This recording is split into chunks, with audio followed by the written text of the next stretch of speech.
Alhamdulillah, wassalatu wassalamu ala rasulillah wa ala alihi wa sahbihi ajma'een. My brothers and sisters in Islam, assalamu alaikum wa rahmatullahi wa barakatuh. Today I want to share with you the story of Zakaria alayhi salam and an aspect about his story.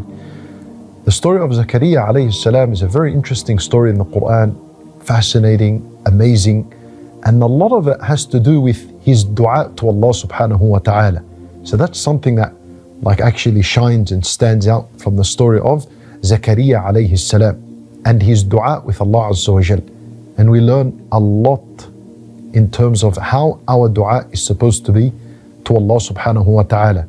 How do we introduce our dua when we're calling onto Allah Azza wa Jal? What words do we use?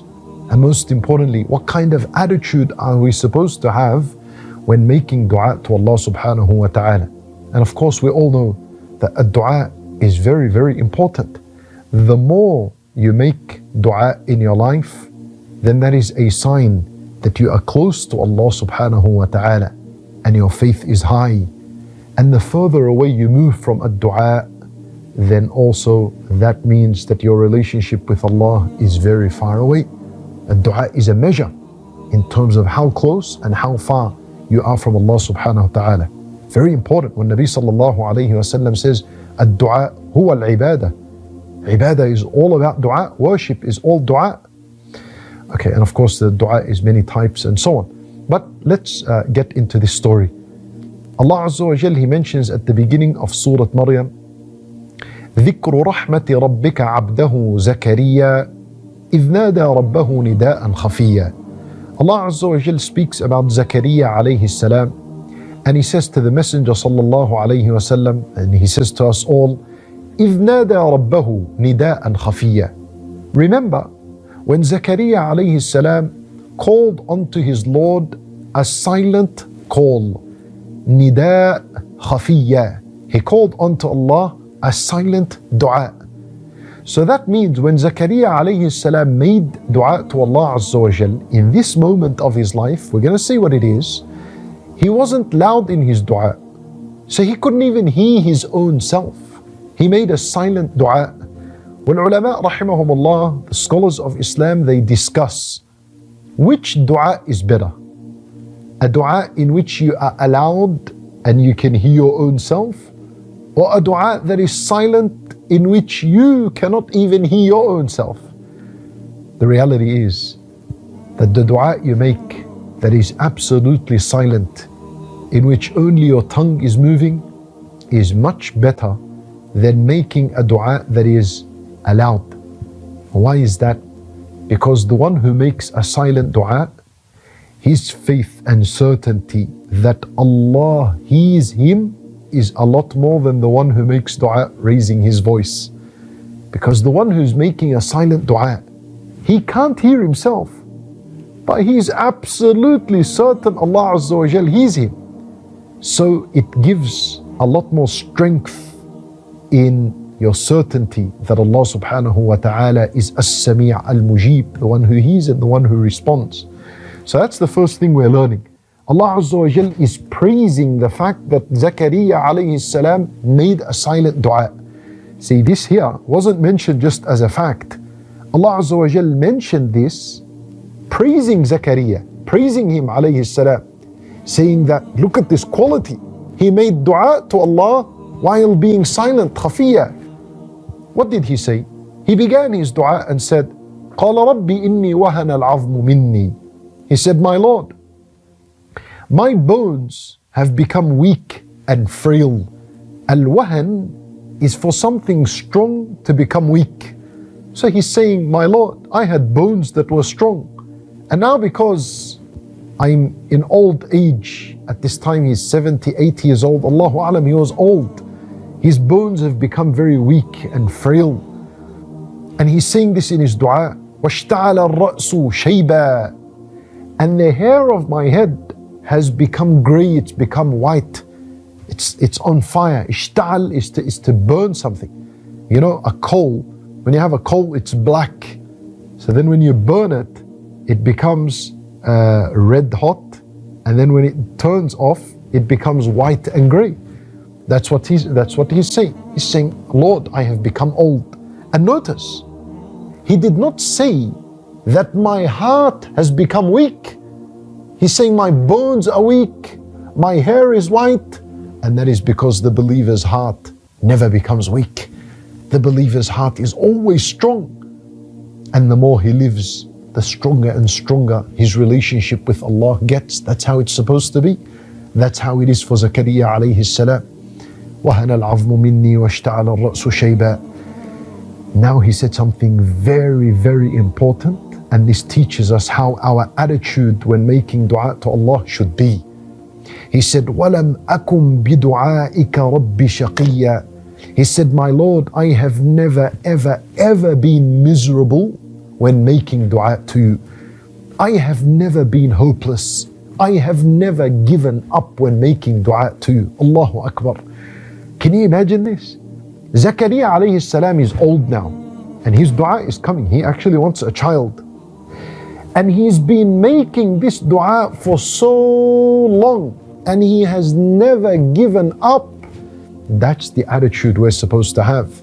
You know, Umar radiallahu anhu, he used to say, أنا لا أحمل هم الإجابة ولكن أحمل هم الدعاء. He said, I am never ever concerned about the result of the dua. I do not care how it's answered. That's to Allah Azza wa Jal. That's not my knowledge. I got nothing to do with that. But my greatest concern is to continue making dua. That's my concern. My concern is not how it's answered. That's not in my hands. That's for Allah Azza wa Jal. Allah answers according to His wisdom and His knowledge. But what I'm greatly concerned about is actually making this dua and continue to make dua and never give up. And so Zakaria alayhi salam, he's saying to Allah in his dua, Lord, I have never given up when making dua. I have never been hopeless. You know, there are people, unfortunately, something bothering them in life. They want a change to their situation. They come to a sheikh, they come to someone learned, and they say, Wallahi, I've been making dua for so long. And the way they say it's like they've given up, and you know, nothing's changed. I've made dua for so long and Allah has not changed anything. Well, the problem is you've given up. That's where your problem is. The solution for such people, go back and make dua and continue making dua and don't await any result. And making dua is a worship to Allah. You are rewarded. It's not like it's going to waste. There's no such thing, oh wallah, I wasted 2 years of my life asking Allah Azza wa Jal, and then at the end I didn't get anything. Every moment you sit there and say, my Lord, you're being rewarded. And your faith is increasing because you're calling onto Allah Azza wa Jal. That's what Allah wants. Perhaps Allah Azza wa Jal delays and doesn't give you what you want so that He can keep hearing your begging and your cries to Him. And that's good for you. It will work out good for you. More reward for you on the Day of Judgment. So وَلَمْ أَكُمْ بِدُعَائِكَ رَبِّ شَقِيًّا. And notice how he started his dua. He explained his situation and his weakness. That's him humbling himself before Allah, saying, my Lord, I am weak. I am fragile. My bones are weak. My hair is gone white. My Lord, I am poor. I'm in desperate need of you. Begin your dua like this. It's good. It softens the heart. It puts you in that position of humility and humbleness, making your dua more and more of a chance to be accepted. And by the way, that is called at-tamalluq fi ad-du'a. Perhaps this is the first time you ever hear of this word. At-tamalluq fi ad-du'a. And this is from the etiquette and the manners of a dua. At-tamalluq meaning to use gentle words, to use soft words when addressing Allah subhanahu wa ta'ala. You know, there's a difference between saying, my Lord, forgive me, and between saying, Lord, I have wronged myself and I am ashamed of myself. And if you don't bestow your mercy and your favors and your blessing and your forgiveness upon me, I will be from among the losers. There's a difference between wording it this way and just saying, Allah forgive me. That's at-tamalluq fi ad-du'a. Allah Azza wa Jal loves that. And that introduction prepares the heart to be in that state of humility and humbleness towards Allah subhanahu wa ta'ala. He then says, وَإِنِّي خِفْتُ الْمَوَالِيَ مِنْ وَرَائِي. This is all in his dua. He says, my Lord, I fear for the generation after me, for the successors and the children after me. Who's going to lead them? Who's going to teach them the religion? Who's going to teach them the scripture and the commandments of Allah Azza wa Jal? He doesn't see any ability in any one of them to lead that generation. وَإِنِّي خِفْتُ الْمَوَالِيَ مِنْ وَرَائِي. And on top of this, وَكَانَتِ امْرَأَتِي عَاقِرَةً. And my wife is barren. She can't hold a child in her womb. She can't do that. وَكَانَتِ امْرَأَتِي عَاقِرَةً وَقَدْ بَلَغْتُ مِنَ الْكِبَرِ عِتِيًّا. And I have reached old age. So he's saying, my Lord, my situation is impossible. She cannot be pregnant, and I'm really old, and it seems to be impossible in our case that we will ever have a child. So then he says, فَهَبْ لِي مِن لَدُنْكَ وَلِيًّا. So my Lord, grant me, gift me, especially from you. I know the situation is impossible, but I'm asking for an incredible gift from you. هَبْ لِي مِن لَدُنْكَ وَلِيًّا. Gift me a successor. هَبْ لِي مِن لَدُنْكَ وَلِيًّا يَرِثُنِي وَيَرِثُ مِنْ آلِ يَعْقُوبَ. That inherits me, not my money. He inherits my skills, my leadership, my knowledge. وَيَرِثُ مِنْ آلِ يَعْقُوبَ. And he inherits from the family of Ya'qub, not from the whole family of Ya'qub, because of some of them, there's no goodness to inherit from them. But from the family of Ya'qub, there were good elements and aspects. مِنْ آلِ وَاجْعَلْهُ رَبِّ رَضِيًّا. And Lord, make him one who is content and one that is pleasing to you. Make him content. Have you ever made this dua for your children? Asking Allah Azza wa Jal to make them content and ones that are pleased with whatever Allah Azza wa Jal gives them, because that's an important quality in leaders. If a leader is content and pleased, then this will have an effect on those that are underneath him. They'll become pleased and content with what Allah Azza wa Jal has given them.